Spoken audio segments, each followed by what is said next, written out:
Imagine being a small country, strategically located in the Himalayas, nestled like a yam between two boulders. That's Nepal, right? Positioned between two of the world's most populous and powerful giants, India and China. How does a country like that navigate such an imposing neighborhood, assert its sovereignty, secure its future, and still, carve out a significant presence globally? Okay, let's unpack this. Today we're taking a deep dive into Nepal's fascinating foreign policy journey. We'll explore its strategic engagements with three pivotal international organizations, the UN, SAARC, and BIMSTEC. You'll discover how this landlocked nation has masterfully balanced its interests, kind of turning a challenge into an advantage, all to secure its sovereignty, its territory, and its economic future. Yeah, and what's truly fascinating here is that Nepal's approach, it isn't merely about survival. It's a sophisticated strategy. It's about leveraging its unique geostrategic position for development and influence. We're going to peel back the layers, look at the history, understand how its non-aligned stance evolved, and then zoom in on its specific contributions and, well, strategic calculations within each of these platforms. It raises a really important question for all of us. How does a smaller country adapt its core principles to not just survive, but actually thrive in a rapidly changing global order? Okay, let's start at the beginning then. That metaphor, a yam between two boulders, is not new, is it? It's from King Prithvi Narayan Shah way back in the 18th century. What does that tell us about Nepal's foundational foreign policy? Indeed, yeah. That phrase perfectly captures Nepal's enduring imperative, maintaining independence while skillfully managing powerful neighbors. Throughout its history, Nepal's foreign policy has been this continuous, delicate balancing act. Think about the Rana regime, for instance, 1846 to 1951. Nepal adopted an isolationist policy, yet it was pro-British. It wasn't really about choosing sides globally, but it was a pragmatic choice, wasn't it, to preserve sovereignty. Right. Keep everyone else out by focusing on one relationship. Exactly. It preserves sovereignty, but maybe within, constrained circumstances. So an almost strategic retreat to maintain control. But then came a big shift after the fall of that Rana oligarchy, right? That must have opened things up. Absolutely. The period after 1950, that marked a significant recalibration. Nepal realized it needed to diversify. It couldn't just rely on its immediate neighbors or one single patron. So you see a flurry of activity, joining the United Nations in 1955, and rapidly expanding diplomatic ties with countries all over the world. Its core principles really solidified then. Non-alignment, peaceful coexistence, and the Panchshil principles. And Panchshil, those are about mutual respect, non-aggression, non-interference. Basically playing nice with everyone. Precisely. It's a framework built on equality, mutual benefit, peaceful cohabitation. And if we connect this to the bigger picture, this traditional non-alignment, it's evolved. In recent years, especially after the new constitution in 2015, Nepal has adopted what some might call a more neo-realist approach. Neo-realist. How does that differ from the traditional non-alignment? What does that mean in practice? Good question. Traditional non-alignment was often about strict neutrality, maybe even a bit passive to avoid getting tangled up.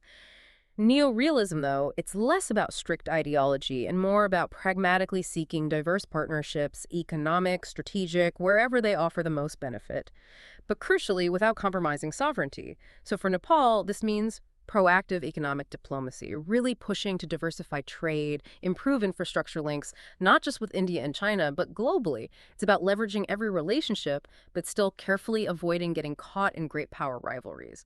Look at their role in UN peacekeeping, for example. That's a direct reflection of this commitment to global peace, which also boosts their international standing. It gives them credibility. That makes sense. Active engagement, not passive neutrality. Okay, so let's dig into that UN role more. We know the UN is the big global stage, but for a country like Nepal, squeezed between giants, why is the UN specifically so vital? What does it offer them? Well, for a country like Nepal, the crucial piece is that it's a place where size doesn't always dictate influence, at least not in the General Assembly. That one state, one vote principle is just fundamental. It gives Nepal a voice. It ensures its concerned sovereignty. The specific challenges of being landlocked and developing are heard on a level playing field. It's not just drowned out by bigger powers. It's a platform for advocacy, development aid, projecting soft power. And they've really leaned into this, haven't they? Not just showing up, but actively participating. Oh, absolutely. Nepal joined in December 55 and has given it incredibly high priority ever since. You often see their heads of state leading delegations. That signals deep commitment. And their engagement, it's multifaceted. Look at peacekeeping. Nepal is one of the world's top contributors of troops and police to UN missions, over 6,200 personnel as of late 2023. And since 1958, over 149,000 Nepalese have served as peacekeepers. Wow, that's an incredible commitment for a smaller nation. What are the strategic gains from taking on such a big role? It's huge, but the gains are immense. Beyond the financial side, the remittances, which are important. Nepal gains invaluable diplomatic capital, real experience on the ground. And they provide niche skills engineers, medical teams, special forces. Highly trained units vital for complex missions. This professionalism earns Nepal a lot of goodwill, a seat at the table in global security discussions. It shows they're a responsible global player. But it's not just peacekeeping. They've served twice on the UN Security Council as a non-permanent member, 69, 70, and 88, 89. More recently, they're on ECOSOC, the Economic and Social Council, for 2024-26. They've chaired the General Assembly's second committee on economic issues, and they're lined up to chair the first committee on disarmament soon. These roles let Nepal amplify its diplomatic leverage. They can advocate for issues like disarmament, decolonization, and, crucially, the rights of least developed and landlocked countries. That's a core national interest. Plus, they're active on human rights, 2 terms on the Human Rights Council, ratified all 9 core UN treaties. This all helps shape global talks, including on climate change, which is critical for a Himalayan nation. Think of initiatives like their Sagar Matha Sambad Forum. Okay, so we see how Nepal uses the UN globally. How does that diplomatic clout translate closer to home in South Asia? This brings us to SAARC, the South Asian Association for Regional Cooperation, founded in '85, and Nepal hosts the Secretariat in Kathmandu, right? That's right. SAARC was set up with really ambitious goals: promote welfare, boost economic growth, foster self-reliance among the 8 members. Nepal, as a founder and host, has been central. They've hosted 3 summits in Kathmandu. The last one was the 18th summit in 2014. These meetings did lead to some important agreements, like on counterterrorism or frameworks for energy cooperation, like power trade. Sounds great on paper. Yeah. A powerful platform. Mm. But we always hear about its struggles. What went wrong? Why isn't SAARC firing on all cylinders? Yeah, this really hits on the core challenge of regionalism in South Asia. Despite the hopes and Nepal's efforts, SAARC has largely stalled. It's mainly due to the long-standing geopolitical rivalries and, frankly, deep distrust, especially between India and Pakistan. This political gridlock means they just can't reach consensus. It holds everything hostage. Remember the 19th summit, scheduled for Islamabad in 2016, canceled amid tensions. And no summit since 2014. Exactly. No summit since Kathmandu in 2014. This paralysis has just crippled regional integration. It's a huge missed opportunity for everyone involved. So for Nepal, as the current chair and host, what do they do now? Just let it wither? No, not at all. Despite the paralysis, Nepal says it remains committed to reviving SAARC. Their foreign minister has stated they don't see BIMSTEC as a replacement, and they'll try to, reinvigorate cooperation. Nepal sees SAARC as vital for those close relationships with immediate neighbors, for tackling shared issues like trade barriers, disaster management, cultural ties. The history and populations are so intertwined there. But the dilemma is real. How do you lead an organization that's basically dormant? Still, the potential benefits are just too big to abandon completely. Right, you can't just ignore your immediate neighborhood. But given those SAARC challenges, Nepal has pragmatically looked elsewhere too. Which brings us to BIMSTEC, the Bay of Bengal Initiative for Multisectoral Technical and Economic Cooperation. Quite a mouthful. What's its significance? Is it an alternative? Well, BIMSTEC, founded in '97, is crucial because it acts as a strategic bridge. It connects South Asia with Southeast Asia. It has 7 members, including Nepal, which joined in 2004. For a landlocked country like Nepal, BIMSTEC is absolutely vital. It's a strategic way to diversify economic ties and boost regional connectivity. It directly helps tackle the challenges of limited seaport access and high transport costs by linking Nepal to the Bay of Bengal region. It opens up new routes. Ah, so finding those crucial alternative pathways that SAARC, despite its promise, hasn't delivered because of the politics. Exactly. BIMSTEC focuses on practical cooperation. Trade, investment, energy, tourism, people-to-people links, disaster management, concrete areas. And Nepal's been very active. Hosted the 4th summit in Kathmandu in 2018, chaired the group from 2014 to 2018. It even leads the people-to-people contact sector, culture, tourism, poverty alleviation. They co-organized a BIMSTEC tourism fair in Lumbini just last year. So it's not just talk, it's about tangible actions. Can you give some examples? Yep. Tangible outcomes from BIMSTEC that actually benefit Nepal? Sure. BIMSTEC has shown real momentum recently. The adoption of a formal charter in 2022, which just came into force in May 2024 that institutionalizes it, makes it stronger. And critically, there are agreements on a grid interconnection for cross-border electricity trade and a master plan for transport connectivity.